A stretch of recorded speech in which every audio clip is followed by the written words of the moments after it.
क्या आम आदमी पार्टी अब इंडिया अलायंस को कह देगी अलविदा? हो सकता है कि आम आदमी पार्टी अब इंडिया अलायंस को छोड़ दे, क्योंकि आम आदमी पार्टी इंडिया अलायंस के अंदर थी। तो 2024 का लोकसभा चुनाव आम आदमी पार्टी ने इंडिया अलायंस के साथ मिलकर लड़ा था, मतलब कि कांग्रेस के साथ मिलकर लड़ा था। आप देखोगे तो आम आदमी पार्टी को गुजरात में करीब 2 सीटें दी थी लोकसभा में कांग्रेस ने, और आम आदमी पार्टी ने दिल्ली में कांग्रेस को 3 सीटें दी थी लोकसभा में, लेकिन एक भी सीटें ना आम आदमी पार्टी जीत पाई, ना एक भी सीट कांग्रेस जीत पाई। अब हो सकता है कि आम आदमी पार्टी और कांग्रेस एक दूसरे को अलविदा कह दे और अलायंस को तोड़ दे, और ये भी हो सकता है कि आम आदमी पार्टी खुद को इंडिया अलायंस से अलग कर दे। ऐसा मैं क्यों कह रहा हूँ? क्योंकि आम आदमी पार्टी का कंपटीशन बीजेपी के साथ भी उतना ही है जितना कि उनका कंपटीशन कांग्रेस के साथ है। मैं बता दूं, पंजाब और दिल्ली में जो आम आदमी पार्टी जीत के आई थी, वो दोनों स्टेट पहले कांग्रेस के पास थे। उन्होंने कांग्रेस से वो स्टेट छीने थे। गोवा और हरियाणा में भी आम आदमी पार्टी ने कोई अलायंस नहीं किया, वो अकेले चुनाव लड़ी। यही वजह है कि लगता है कि आम आदमी पार्टी शायद इंडिया अलायंस में ना रहे। आम आदमी पार्टी ने सिर्फ लोकसभा का इलेक्शन जो है वो इंडिया अलायंस के साथ लड़ा। उसके बाद जो भी इलेक्शन हुए उसमें आम आदमी पार्टी अकेली लड़ी, और दिल्ली का जो असेंबली इलेक्शन है उसमें आम आदमी पार्टी को बहुत ही नुकसान हुआ, क्योंकि वो इंडिया अलायंस के अंदर है, लेकिन वो खुद कांग्रेस के साथ लड़ रही थी, और वो खुद कांग्रेस को भ्रष्टाचारी पार्टी कह रही थी। और वहीं पे कांग्रेस के जो नेता राहुल गांधी जी है, वो केजरीवाल जी को भ्रष्टाचारी कह रहे थे, जिन्होंने 2024 का लोकसभा चुनाव एक साथ लड़ा था दो पार्टी ने।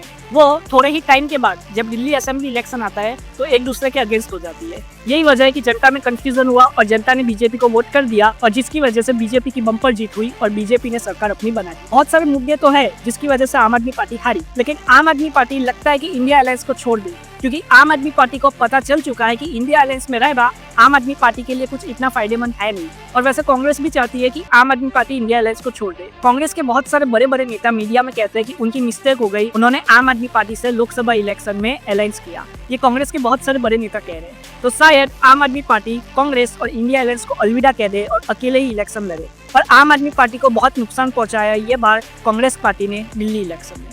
दिल्ली इलेक्शन में आम आदमी पार्टी के कैंडिडेट्स के बहुत सारे वोट कांग्रेस ने काटे हैं। यही वजह है कि इंडिया अलायंस में आम आदमी पार्टी अब ना रहे। वैसे जब इंडिया अलायंस में आम आदमी पार्टी थी तब भी वो कांग्रेस के खिलाफ आवाज उठाती थी, और पहले से ही आम आदमी पार्टी और कांग्रेस दोनों के बीच में कंपटीशन रहा है, और दोनों ही एक दूसरे के अगेंस्ट लड़ चुके हैं बहुत बार। आम आदमी पार्टी ने इंडिया अलायंस के अंदर ही जब दिल्ली इलेक्शन का कैंपेनिंग चल रहा था तब कह दिया था कि कांग्रेस को इंडिया अलायंस से बाहर कर दिया जाए। दूसरी सारी पार्टियों के साथ मिलके वो ये कह रही थी कि कांग्रेस को इंडिया अलायंस से बाहर कर दिया जाए, क्योंकि कांग्रेस इंडिया अलायंस के अंदर रह के जो आम आदमी पार्टी है इंडिया अलायंस में, उनके खिलाफ ही आवाज उठा रही है। और मैं बता दूं, कांग्रेस के पास सबसे ज्यादा सीटें हैं इंडिया अलायंस में। कांग्रेस के पास लोकसभा में सबसे ज्यादा सीटें हैं, और उसी को बाहर करने की बात आम आदमी पार्टी कर रही थी। अब हो सकता है कि आम आदमी पार्टी खुद अपने आप को अलायंस से अलग कर दे। आम आदमी पार्टी को अलायंस से इतना कुछ फायदा होता हुआ दिख नहीं रहा, ना ही इंडिया अलायंस को कोई फायदा हो रहा है आम आदमी पार्टी की वजह से। यही वजह है कि आम आदमी पार्टी अब खुद अकेले चुनाव लड़े और ग्राउंड पे अपने आप को मजबूत करे, क्योंकि ऐसा कहा जा रहा था 10 साल पहले कि आम आदमी पार्टी एक विकल्प के रूप में खड़ी हुई है बीजेपी और कांग्रेस के खिलाफ, लेकिन अब ऐसा लग नहीं रहा। आम आदमी पार्टी वापस बहुत ही कमजोर हो चुकी है। हो सकता है इंडिया अलायंस में रह के वो कमजोर हो गई है, तो इंडिया अलायंस ज्वाइन करना ये आम आदमी पार्टी का गलत फैसला था। लेकिन आम आदमी पार्टी को जब से उन्होंने इंडिया अलायंस ज्वाइन किया है तब से नुकसान ही पहुंच रहा है। तो आम आदमी पार्टी अपने आप को अलग कर दे और ग्राउंड बेस पे, जैसे कि दिल्ली है, पंजाब है, वहाँ पे ग्राउंड बेस पे अपने आप को और मजबूत करे। गोवा, हरियाणा जैसे स्टेट में भी आम आदमी पार्टी के पास उम्मीदें है कि वो अपना वोट शेयर बढ़ा सके और वो खुद सीटें जीत सके।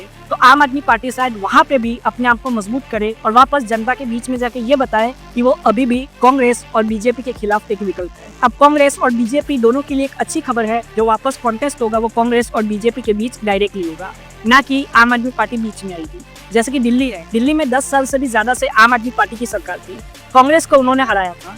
वहीं पे बीजेपी 27 सालों से दिल्ली में अपनी सरकार नहीं बना पाई थी, लेकिन जैसे ही कांग्रेस और आम आदमी पार्टी ने ये सिलेक्ट किया कि वो अकेले चुनाव लड़ेंगे, वहीं पे बीजेपी को फायदा हुआ। 27 साल के बाद बीजेपी ने दिल्ली में अपनी सरकार बनाई। अब यहाँ पे हमको ये देखना होगा कि आम आदमी पार्टी आगे क्या करती है। क्या आम आदमी पार्टी अभी भी इंडिया अलायंस में रहेगी और आम आदमी पार्टी ये सोचेगी कि कांग्रेस के साथ अलायंस करके दूसरे स्टेट में हम इलेक्शन लड़े, या आम आदमी पार्टी कांग्रेस और इंडिया अलायंस दोनों का साथ छोड़ देगी और अकेले चुनाव लड़ेगी? आप अपनी राय कमेंट में जरूर बताएं। जय हिंद।